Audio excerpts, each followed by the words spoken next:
That's not hopeless.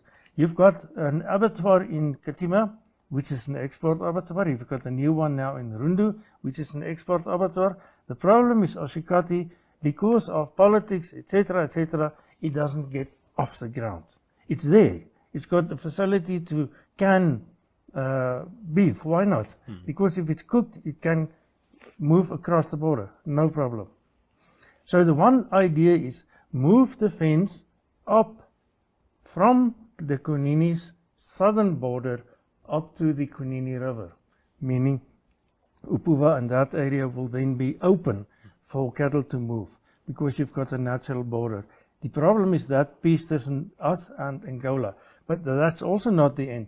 You can also make compartments where you can say this compartment is free of FMD, so you can take it out.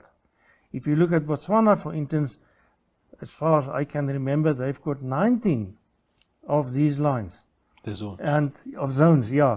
And one specific zone, if it's free, then it can move.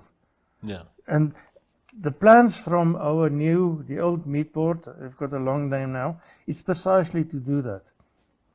You divide that part up into certain zones, and every one that's free from FMD for a certain period, then you can slaughter and etc. and move the meat, no problem.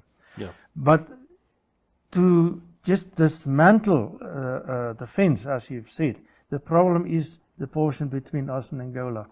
And even if you erect a physical fence, they on the other side have got no interest to patrol even that.